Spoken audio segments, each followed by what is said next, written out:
Assalamualaikum warahmatullahi wabarakatuh. Alhamdulillah nahmaduhu wa nasta'inuhu wa nastaghfiruh wa na'udzu billahi min shururi anfusina wa min sayyiati a'malina. May yahdihillahu fala mudilla lahu wa may yudlil fala hadiya lahu. Asyhadu an la ilaha illallah wahdahu la syarika lahu wa asyhadu anna Muhammadan 'abduhu wa rasuluh. Allahumma salli wa sallim wa barik ala nabiyyina Muhammadin wa ala alihi washabbihi ajma'in. Ayolah ikhwah azakumullah, kepada para pemirsa TV Roja dan pendengar Radio Roja yang mudah-mudahan dirahmati oleh Allah Ta'ala. Alhamdulillah kita bersyukur kepada Allah Subhanahu Wa Ta'ala segala nikmat yang Allah karuniakan kepada kita. Dan nikmat yang Allah karuniakan kepada kita sangat banyak dan wajib kita syukuri. Ikhwani fiddin azakumullah, yang kita akan bahas dalam ceramah singkat ini yaitu tentang kalimat syahadat yang kita ucapkan. Dua kalimat syahadat yang kita ucapkan, asyhadu an la ilaha illallah wa asyhadu anna Muhammad Rasulullah. Kita harus faham tentang dua kalimat syahadat ini. Di samping kita harus meyakini, memahami, dan kita mengamalkan. Banyak kaum muslimin yang dia mengucapkan dua kalimat syahadat ini tapi dia enggak faham. Makanya kita wajib memperbaiki cara beragama kita supaya kita selamat dunia dan akhirat. Kita harus tahu tentang makna dua kalimat syahadat ini yang dengannya agama Islam ini dibangun. Yang pertama, syahadat asyhadu an la ilaha illallah. Aku bersaksi tidak ilah yang berhak diibadahkan oleh Allah.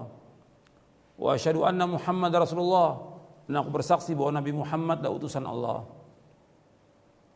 Kalimat yang pertama, syahadat la ilaha illallah, yang kita ucapkan itu mengandung dua rukun. Makna dari kalimat ini, la ilaha illallah artinya la ma'buda bihaqqin illallah. Tidak ada yang disembah dengan benar kecuali hanya Allah. Rukunnya ada dua. Yang pertama nafi, yang kedua itsbat. Yang pertama nafi artinya kita menafikan semua yang disembah selain Allah. Dan yang kedua itsbat, itu kita wajib menetapkan ibadah itu hanya kepada Allah saja. Jadi kita wajib mentauhidkan Allah, menjauhkan segala macam perbuatan syirik. Dan dakwahnya para nabi dan para rasul semuanya demikian. Semua nabi, semua rasul alaihi wassalatu wassalam mendakwakan dakwah tauhid, melarang umat dari berbuat syirik. Allah berfirman di dalam surah An-Nahl di ayat 36, surah 16 ayat 36, Allah berfirman, "Wa laqad ba'atsna fi kulli ummatin rasulan an i'budullaha wajtanibut taghut." Sungguh kami telah utus pada setiap umat seorang rasul. Setiap rasul dakwahnya an i'budullah. Hendaklah kalian beribadah hanya kepada Allah saja dan jauhkan taghut. Taghut artinya apa-apa yang disembah selain Allah. Kita wajib menjauhkan semua yang disembah oleh manusia selain Allah. Kita wajib beribadah hanya kepada Allah saja. Dan banyak ayat Al-Quran memerintahkan demikian. Wa'budullaha wa la tusyriku bihi syai'a wa bil walidaini ihsana. Hendaklah beribadah hanya kepada Allah. Dan janganlah kalian menyekutukan Allah dengan sesuatu pun juga. Dan hendaklah kalian berbuat baik kepada kedua orang tua. Ini makna la ilallah. Dan ini panjang pembicaraan tentang la ilallah. Tapi saya singkat bahwa kita wajib mentauhidkan Allah dan menjauhkan segala macam perbuatan syirik. Kemudian yang kedua itu makna syahadat Muhammad Rasulullah sallallahu alaihi wasallam, bahwa kita bersyahadat bahwa Muhammad adalah utusan Allah. Kita wajib untuk ittiba kepada beliau, mengikuti beliau, mentaati beliau. Karena itulah yang akan membawa manusia kepada kebahagiaan dunia dan akhirat, mentauhidkan Allah, menjauhkan segala macam perbuatan syirik dan mengikuti Rasulullah sallallahu alaihi wasallam. Kita wajib taat kepada beliau. Kita wajib menjauhkan apa yang beliau larang. Kita wajib membenarkan apa yang beliau sampaikan. Kita wajib beribadah menurut apa yang beliau syariatkan. Karena itu para ulama menjelaskan tentang dua kalimat syahadat ini, tentang agama Islam ini yang kita yakini sebagai agama kita, satu-satunya agama yang hak, agama yang benar, bahwa agama Islam ini dibangun di atas dua prinsip. Dengan dua kalimat syahadat ini dijelaskan oleh para ulama bahwa agama Islam dibangun di atas dua prinsip. Bahwa dinul Islam mabniun ala aslain. Bahwa agama Islam dibangun di atas dua prinsip. Yang pertama, alla na'budu illallah wahdah la syarikalah. Tidak boleh kita beribadah melainkan hanya kepada Allah saja semata dan tidak sekutu bagi Allah. Yang kedua, alla na'budu illa bima syara'a fi kitabihi aw fi sunnati rasulih Muhammad sallallahu alaihi wasallam la bil bid'ah wala bil ahwa. Yang kedua, tidak boleh kita beribadah melainkan dengan apa yang beliau syariatkan. Tidak boleh kita beribadah melainkan dengan apa yang Allah syariatkan dalam kitabnya atau yang disyariatkan dalam sunnah Rasulnya sallallahu alaihi wasallam. Yang disyariatkan dalam sunnah Rasulnya Muhammad sallallahu alaihi wasallam. Tidak boleh kita mengikuti bid'ah dan tidak boleh kita mengikuti hawa nafsu. Saya akan jelaskan tentang dua prinsip agama Islam ini, yang bahwa agama Islam dibangun di atas dua prinsip ini. Yang pertama, alla na'budu illallah wahdahu la syarikalah. Tidak boleh kita beribadah melainkan hanya kepada Allah saja dan tidak sekutu bagi Allah. Yang kedua, alla na'budu illa bima syara'a fi kitabihi aw fi sunnati rasulih Muhammad sallallahu alaihi wasallam la bil bid'ah wala bil ahwa. Kita tidak boleh beribadah melainkan dengan apa yang Allah syariatkan dalam kitabnya atau pada sunnah rasulnya Muhammad SAW. Tidak boleh kita mengikuti bid'ah dan tidak boleh mengikuti hawa nafsu. Dalilnya, keterangannya, yang pertama tentang kita wajib beribadah hanya kepada Allah saja, banyak ayatnya dalam Al-Quran. Seperti Allah berfirman di dalam surah Ali Imran ayat 64. Allah berfirman, "Qul ya ahlal kitab ta'alu ila kalimatin sawa'in bainana wa bainakum alla na'budu illallah wa la nusyrika bihi syai'a wa la yattakhidha ba'duna ba'dan arbaba min dunillah fa in tawallaw faqulu asyhadu bi anna muslimun." Katakanlah, wahai ahlul kitab, kemarilah kepada satu kalimat yang sama antara kami dengan kalian. Tidak boleh kita beribadah melainkan hanya kepada Allah saja. Tidak boleh kita menyekutukan Allah dengan sesuatu apapun juga. Tidak boleh sebagian dari kita mengambil sebagian yang lain sebagai Tuhan selain Allah. Jika kalian berpaling, saksikan bahwa kami adalah orang-orang Islam. Dalam surah Ali Imran ayat 64. Di sini Allah menyebutkan, yaitu Nabi disuruh untuk mengajak ahlul kitab kepada kalimat yang sama. Karena semua dakwah Nabi itu sama, dakwah tauhid. Yang pertama, tidak boleh kita beribadah bukan hanya kepada Allah saja. Yang kedua, tidak boleh kita menyekutukan Allah dengan sesuatu pun juga. Yang ketiga, tidak boleh sebagian dari kita menjadikan sebagian yang lain sebagai Tuhan selain Allah. Ini dalil yang pertama. Dalil yang kedua, banyak dalam ayat Al-Quran Allah menyebutkan tentang beribadah hanya kepada Allah dan tidak boleh berbuat syirik. Seperti tadi saya sebutkan ayatnya, wa'budullaha wa la tusyriku bihi syai'a. Beribadah kepada Allah dan janganlah kalian menyekutukan Allah dengan sesuatu pun juga. Allah juga berfirman, wa qada rabbuka alla ta'budu illa iyyah wa bil walidaini ihsana. Dan Allah telah mewajibkan tidak boleh kalian beribadah melainkan hanya kepada Allah saja. Tidak boleh beribadah melainkan hanya kepada Allah saja. Dan hendaklah kalian berbuat baik kepada kedua orang tua. Ini makna dari syahadat asyhadu an la ilaha illallah. Yang kita wajib mengikhlaskan ibadah hanya kepada Allah. Karena tidak ada makna ibadah kecuali dengan tauhid. Allah menciptakan jin dan manusia untuk beribadah kepada Allah, artinya untuk mentauhidkan Allah. Wa ma khalaqtul jinna wal insa illa liya'budun. Tidak aku ciptakan jin dan manusia melainkan untuk beribadah kepadaku. Artinya beribadah kepada Allah artinya mentauhidkan Allah SWT. Karena enggak ada arti ibadah kecuali mengikhlaskan ibadah itu hanya kepada Allah, mentauhidkan Allah dan tidak boleh menyekutukan Allah dengan sesuatu apapun juga. Ini tauhid. Ini makna dari kalimat syahadat kita la ilaha illallah. Kemudian yang kedua, tidak boleh kita beribadah melainkan menurut apa yang Allah syariatkan dalam kitabnya atau dalam sunnah Rasulnya Muhammad SAW. Tidak boleh kita mengikuti bid'ah, tidak boleh kita mengikuti hawa nafsu.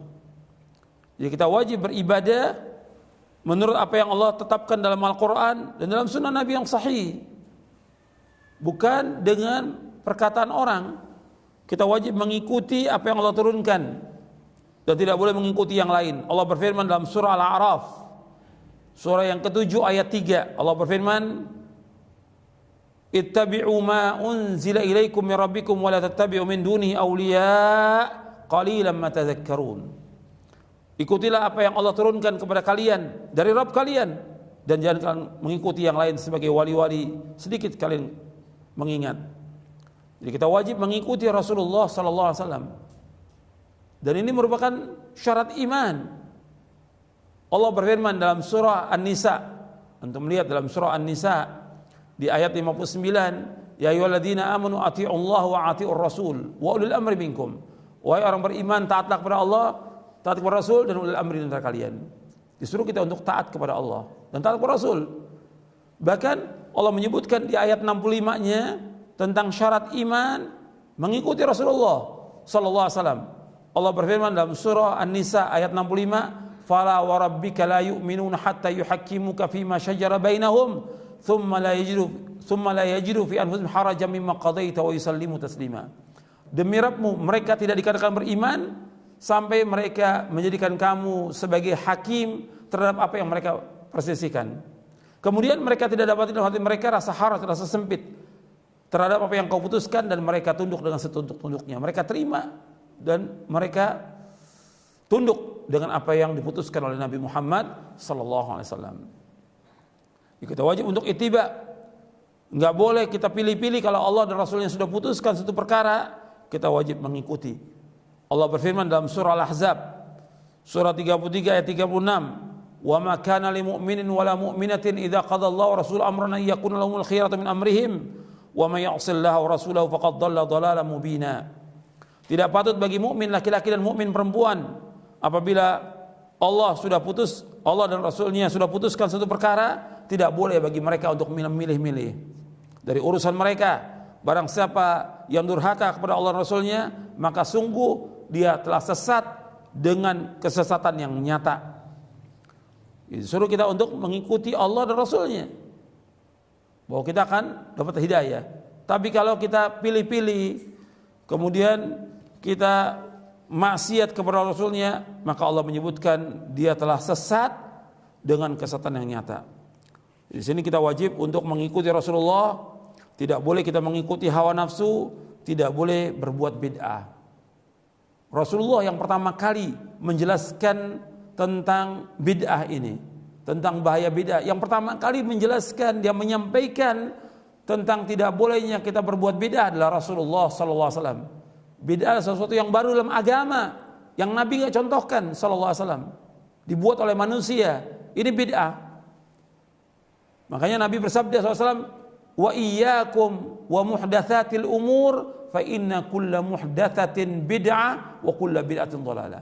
Jauhkan diri kalian dari setiap perkara-perkara yang baru, karena setiap yang baru adalah bid'ah dan setiap bid'ah adalah sesat. Hadis ini sahih, Imam Ahmad, Abu Daud, Tirmidzi dan yang lainnya. Jadi kita wajib mengikuti Rasulullah sallallahu alaihi wasallam. Bahkan orang mendapatkan petunjuk dan bahagia dengan ittiba kepada Rasul. Dikatakan oleh Syekhul Islam Ibnu Taimiyah rahimahullah di dalam Majmu' Fatawa di juz yang ke-19, kata beliau, "Annas sa'adata wal huda fi mutaba'atir rasuli sallallahu alaihi wasallam wa anna ad-dhalala wasyaqa'a fi mukhalafatihi." Bahwasanya kebahagiaan dan petunjuk dengan kita mengikuti Rasulullah sallallahu alaihi wasallam, dan bahwasanya kesesatan dan celaka dengan sebab menyalahi Rasulullah sallallahu alaihi wasallam. Kita wajib untuk ittiba kepada Rasulullah. Kita wajib mengikuti Rasulullah karena itulah jalan selamat.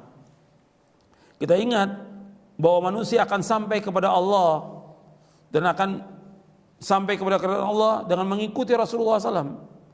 Agama Islam ini sudah sempurna. Kewajiban manusia untuk ittiba. Syarat ibadah, diterimanya ibadah dua. Yang pertama ikhlas karena Allah, yang kedua ittiba. Nabi sudah jelaskan semuanya agama ini. Kewajiban kita untuk mengikuti. Gak boleh kita berbuat bid'ah. Makanya dijelaskan oleh Imam Ibnu Abil Izz Al-Hanafi. Kata beliau, "Fala tariqata illa tariqatur Rasul, wala haqiqata illa haqiqatuhu, wala syari'ata illa syari'atuhu, wala aqidata illa aqidatuhu, wa la yasilu ahadun minal khalqi ba'dahu ila Allah wa ila ridwanihi wa jannati wa karamati illa bimutaba'atihi batinan wa zahira. Wa man lam yakun musaddiqan fima akhbara multaziman li ta'atihi fima amara fil umuril batina allati fil qulub wal a'mal adh-dhahira allati 'ala al-abdan lam yakun mu'mina fadlan an yakuna waliyan lillahi ta'ala walau tara fil hawa wa masya 'ala al-ma'. Dijelaskan oleh Imam Ibn Abil Izz Al-Hanafi yang wafat tahun 792 Hijriah. Di dalam kitab Syarah Aqidah Tahawiyah, kata beliau, tidak ada tariqat kecuali tariqat yang diajarkan oleh Rasulullah sallallahu alaihi wasallam. Tidak ada hakikat kecuali hakikat yang dibawa oleh Rasulullah sallam. Tidak ada syariat kecuali syariat yang dibawa oleh Rasulullah sallam, dan tidak ada akidah kecuali akidah yang diajarkan oleh Rasulullah sallallahu alaihi wasallam. Dan seorang dari makhluk ini tidak akan sampai kepada Allah sesudah diutusin Nabi Muhammad, tidak akan sampai kepada Allah, dan tidak akan sampai kepada keridhaan Allah, dan tidak akan sampai kepada sorga dan kemuliaannya kecuali dengan ittiba' kepada Nabi Muhammad SAW, baik secara batin dan zahir. Dan barang siapa yang tidak membenarkan apa yang beliau kabarkan, tidak konsekuen untuk taat kepada beliau dengan apa yang beliau perintahkan, baik dalam perkara yang batin yang ada dalam hati maupun perkara yang zahir yang dilaksanakan oleh badan, maka dia tidak dikatakan seorang mukmin, apalagi dikatakan sebagai wali Allah, meskipun dia terbang di udara, meskipun dia berjalan di atas air, dia tidak dikatakan wali Allah sampai dia mengikuti syariat yang dibawa oleh Nabi Muhammad sallallahu alaihi wasallam. Kita wajib untuk ittiba pada beliau. Ini makna dari syahadat asyhadu an la ilaha illallah wa asyhadu anna Muhammadar Rasulullah. Kita wajib mengikhlaskan ibadah hanya kepada Allah dan tidak boleh berbuat syirik, dan kita wajib ittiba kepada Rasulullah SAW, dan tidak boleh kita mengikuti hawa nafsu, dan tidak boleh kita mengikuti bid'ah. Mudah-mudahan apa yang saya sampaikan bermanfaat untuk memperbaiki agama kita, cara beragama kita, agar kita lurus dalam kita beragama dan kita selamat dunia dan akhirat. Mudah-mudahan bermanfaat untuk saya dan untuk seluruh kaum muslimin dan muslimat. Wassallallahu nabiyana Muhammadin sallallahu alaihi wasallam, subhanakallahumma wa bihamdik, asyhadu an la ilaha illa anta astaghfiruka wa atubu ilaik. Wassalamu alaikum warahmatullahi wabarakatuh.